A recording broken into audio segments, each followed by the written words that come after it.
स्वागत करता हूँ आप सभी का एक बार फिर से बैकवेंचर स्टडी पॉइंट में एक नई डिस्कशन के साथ। पिछली वीडियो में हम डिस्कस कर रहे थे इंडियन पॉलिटी के कुछ टॉपिक्स, जो कि थे कि जो हमारा राज्य व्यवस्था है उसका क्या मतलब होता है, विधायिका, कार्यपालिका और न्यायपालिका के स्वरूप को हमने कल देखा था पिछली वीडियो में, और कॉन्स्टिट्यूशन और प्रेम्बल के बारे में थोड़ा थोड़ा बेसिक डिस्कशन हमने किया था।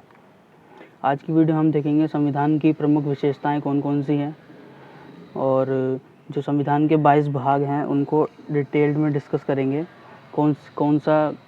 किस भाग में क्या दिया हुआ है और कौन से आर्टिकल से कौन से आर्टिकल तक दिया हुआ है, और इसी प्रकार से 12 अनुसूचियां जो संविधान की कही जाती है, जो भी हैं, उसको भी हम आज ओवरव्यू बेसिक डिस्कशन करने वाले हैं। तो चलिए शुरू करते हैं। संविधान की प्रमुख विशेषताएं।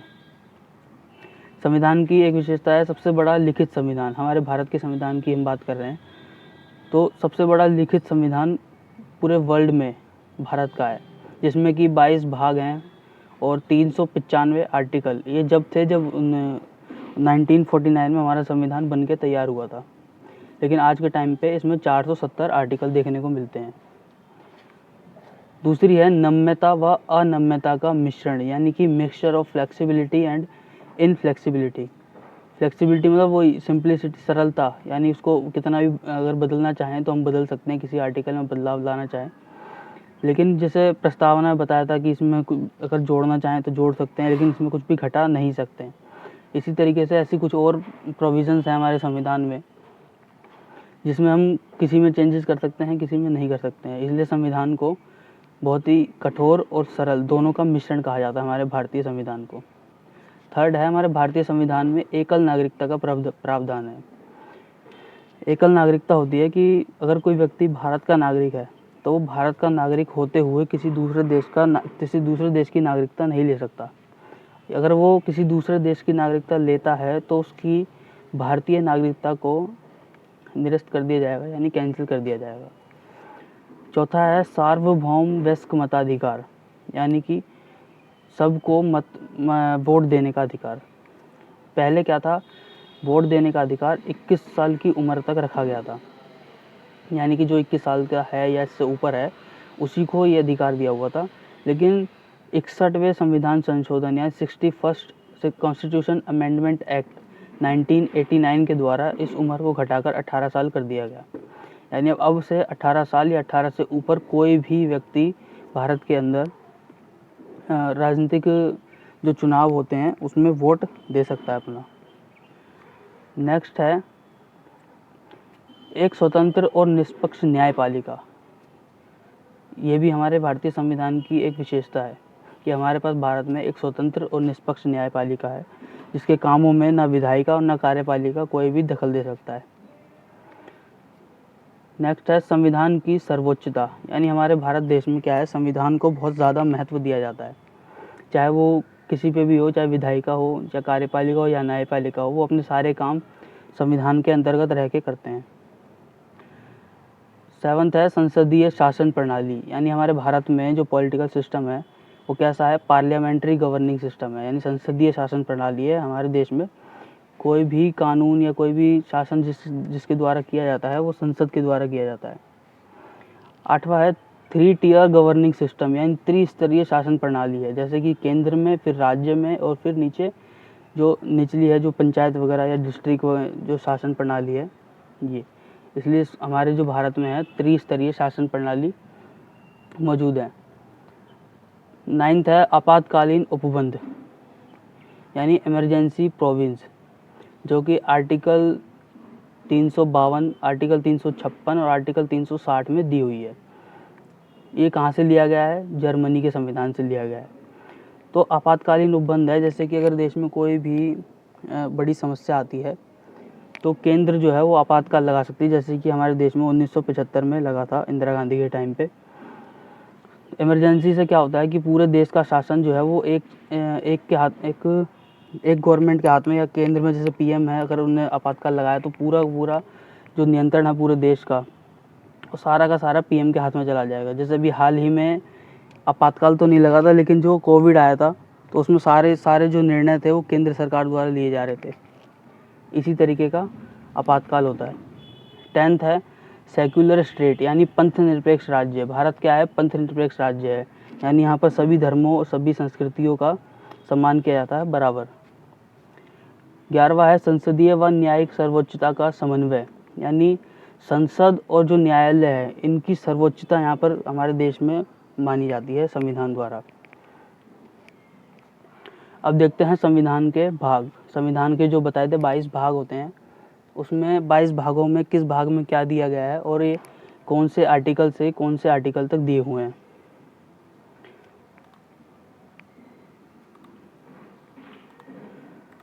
तो पहले देखते हैं फर्स्ट पार्ट में क्या दिया हुआ है, संघ व उसके राज्य क्षेत्र। पहले पार्ट में क्या बताया हुआ है, संघ यानी यूनियन और उसके जो टेरिटरीज हैं उसके बारे में बताया हुआ है, जो कि है आर्टिकल 1 से लेके 4 तक। नेक्स्ट है सेकंड पार्ट। सेकंड पार्ट में नागरिकता के बारे में बताया हुआ है, जो कि है आर्टिकल 5 to 11। और तीसरे भाग में हमारे मौलिक अधिकारों के बारे में बताया हुआ है, जो कि है आर्टिकल 12 से 35। नेक्स्ट है पार्ट 4। पार्ट 4 में राज्य के नीति निर्देशक तत्वों के बारे में बताया गया है, यानी DPSP जिसको कहते हैं, directive principles of state policies, article 36 to 51।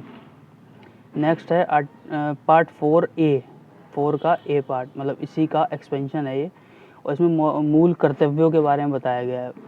यहाँ A का मतलब ये है कि जब संविधान बना था तब ये पार्ट नहीं था, लेकिन इसके बनने के बाद किसी अमेंडमेंट के थ्रू इसको जोड़ा गया है।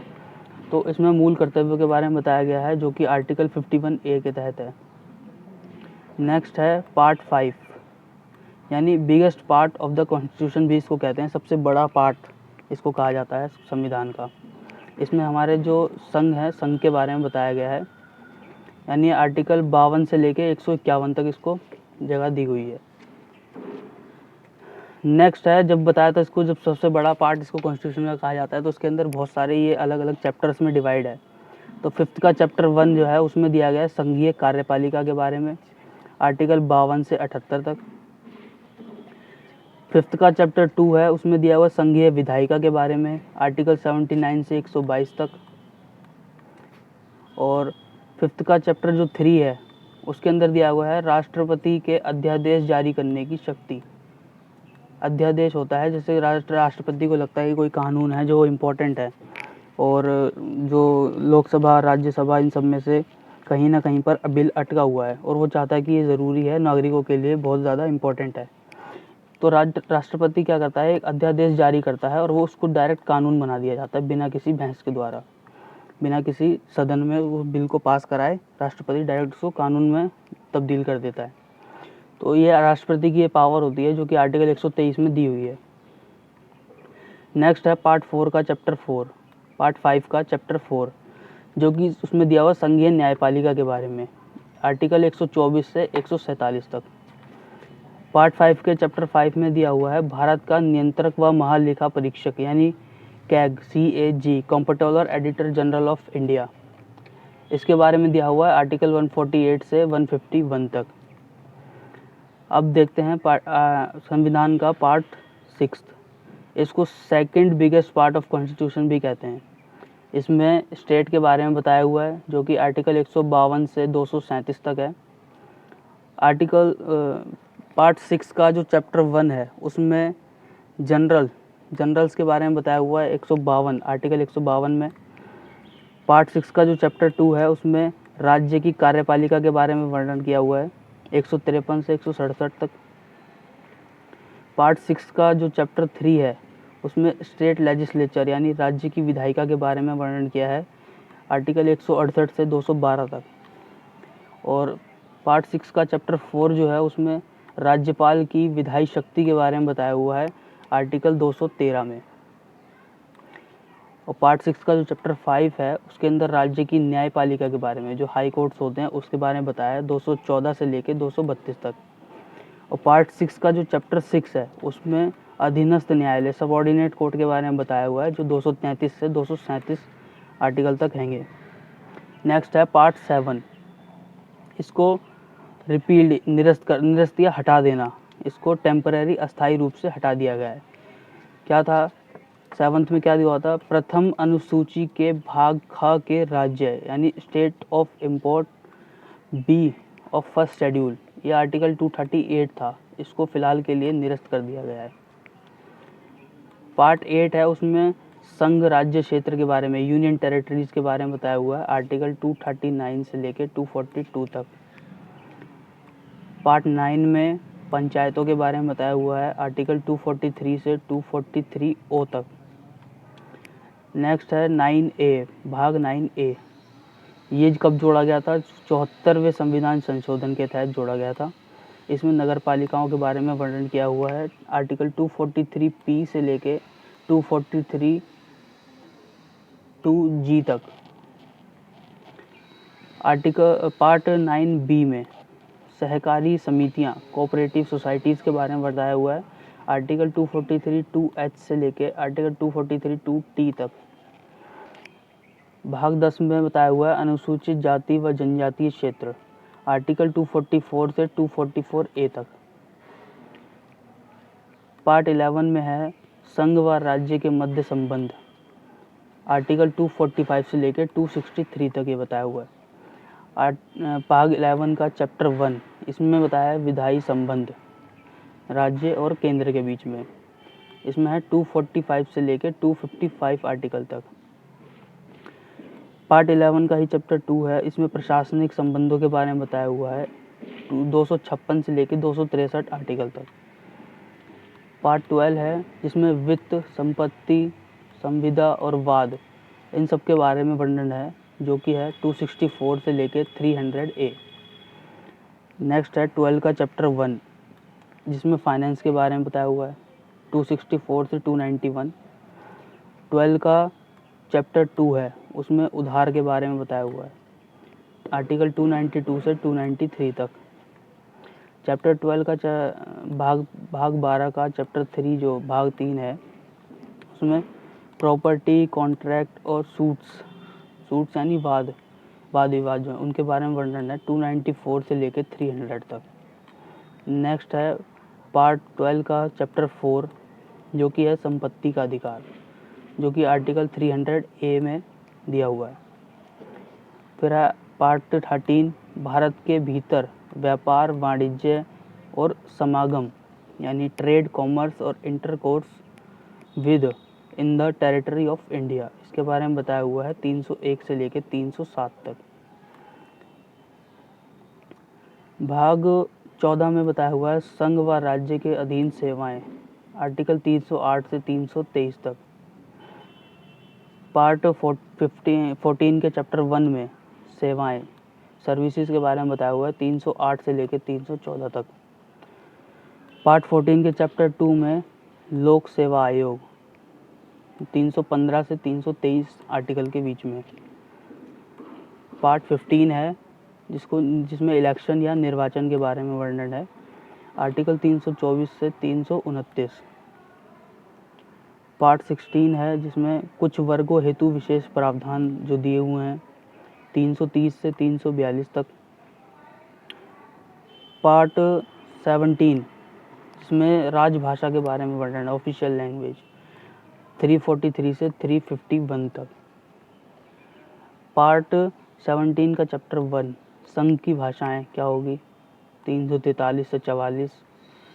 पार्ट 17 का चैप्टर 2, प्रांतीय भाषाएं, आर्टिकल 345 से 347। पार्ट 17 का चैप्टर 3, SC एंड यानी कि जो सुप्रीम कोर्ट है और हाई कोर्ट की, इनकी भाषाएं बताई हुई है, 348 से 349। 17 का चैप्टर 4, भाषा संबंधी विशेष निर्देश दिए हुए हैं, 350 और 51। पार्ट 18 है आपातकालीन उपबंध, 52 से 60, 352 से 360।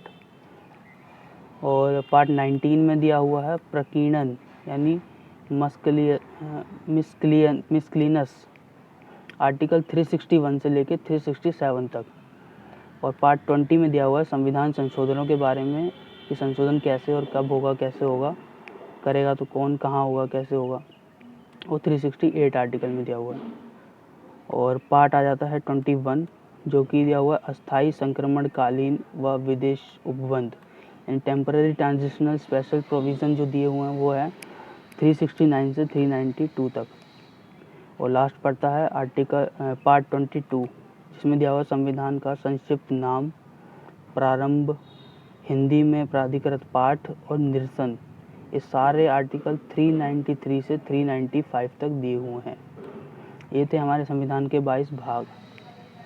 अब देखते हैं संविधान में जो अनुसूचियां हैं उनको। शेड्यूल्ड अनुसूचियां 26 जनवरी 1950 में ये आठ अनुसूचियां हमारे संविधान में थी, लेकिन एट प्रेजेंट टाइम में अगर हम देखें तो ये अब बढ़कर 12 हो चुकी हैं। तो 9th शेड्यूल जो अगले जो 4 शेड्यूल हैं वो कब कब जोड़े गए थे? तो जो 9th शेड्यूल था, जो 9वीं अनुसूची थी, वो पहले संविधान संशोधन 1951 के तहत जोड़ा गया था। फिर 10वीं अनुसूची को 52वें संविधान संशोधन 1985 द्वारा जोड़ा गया था। 11वीं अनुसूची को 73वें संविधान संशोधन 1992 द्वारा जोड़ा गया था। और 12वीं अनुसूची को 74वें संविधान संशोधन 1992 और 93 द्वारा जोड़ा गया था।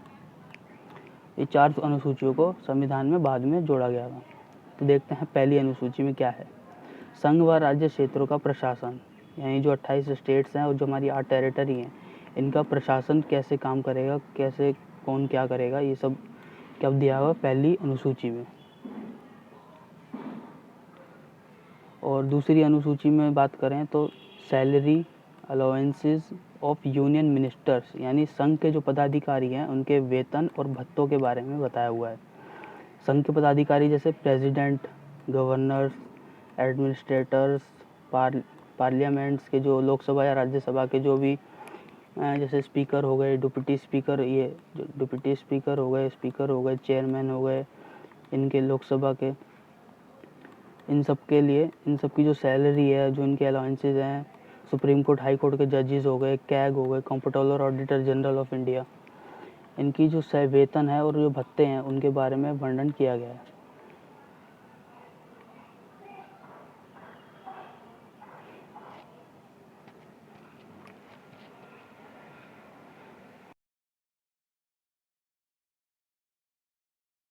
थर्ड शेड्यूल की तीसरी अनुसूची, इसमें दिया है संघ के पदाधिकारियों द्वारा ली जाने वाली शपथ के बारे में।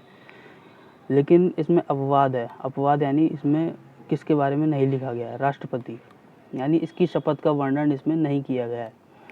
वो है आर्टिकल 60 के तहत राष्ट्रपति की शपथ का वर्णन किया गया है। लेकिन बाकी जो पदाधिकारी हैं जो मैंने अभी ऊपर बताए हैं, इन सब की शपथ के बारे में वर्णन जो है वो तीसरी अनुसूची में किया गया है। चौथी अनुसूची में क्या है? राज्यों और संघ राज्यों के लिए सीटों का बंटवारा या प्रतिनिधित्व अकॉर्डिंग टू पॉपुलेशन। जैसे यूपी में 31 सीटें हैं और महाराष्ट्र में 19, तमिलनाडु में 18, वेस्ट बंगाल में 16, बिहार में 16। तो इस तरीके से इनकी पॉपुलेशन के हिसाब से इसमें सीटों का बंटवारा जो दिया हुआ है किसके तहत है? चौथी अनुसूची के तहत।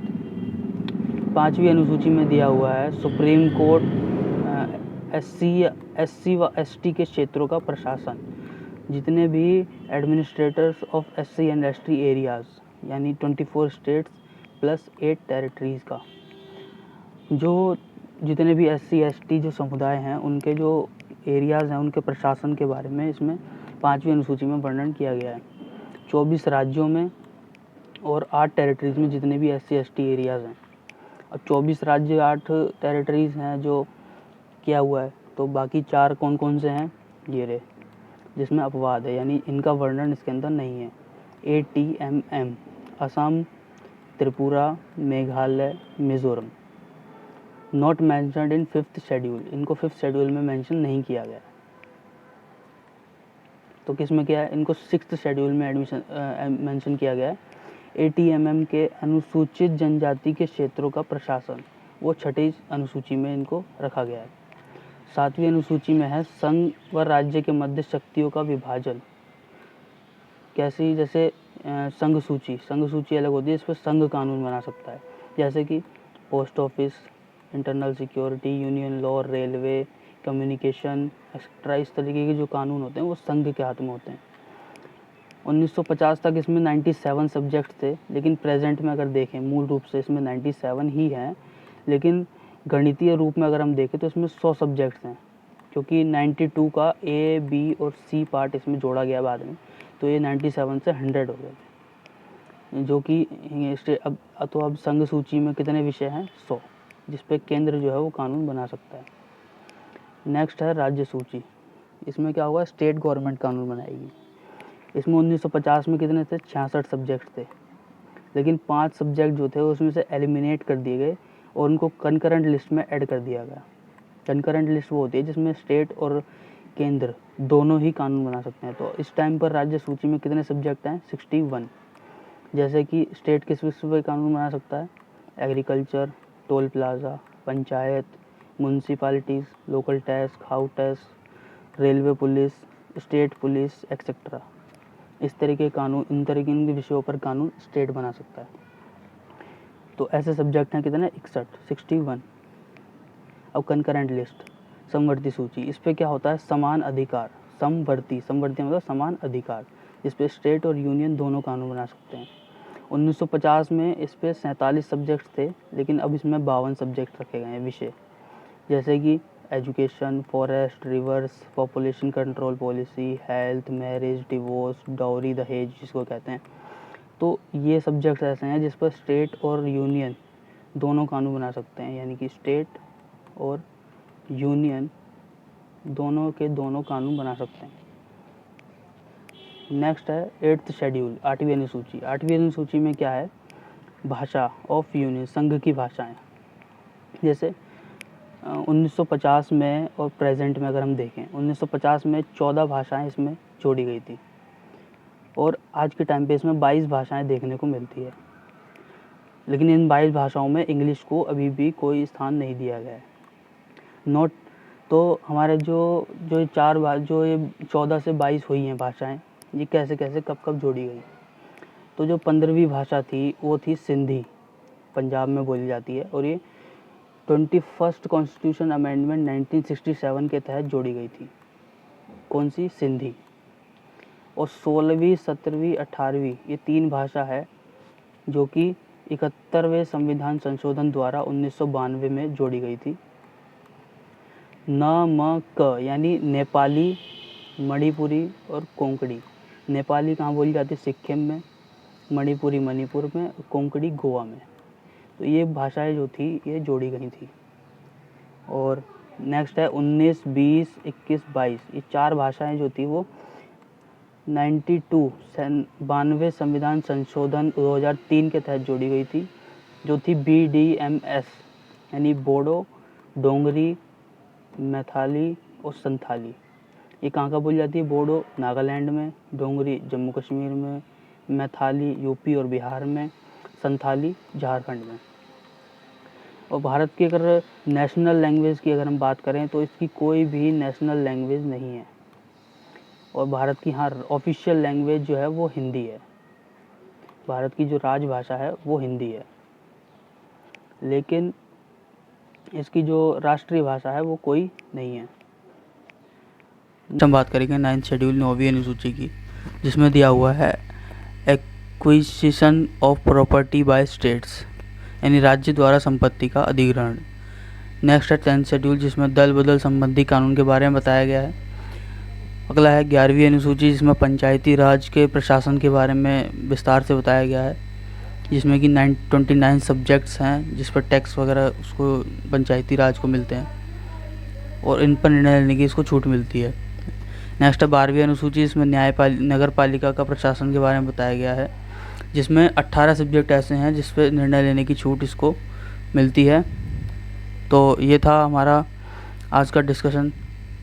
Thank you very much. मिलते रहिए ऐसी तरह की अगली वीडियो के लिए। नेक्स्ट लेक्चर में हम इससे आगे डिस्कस करेंगे, कॉन्स्टिट्यूशन का एक एक पार्ट करके, और आर्टिकल वाइज हम डिस्कस करेंगे कि आगे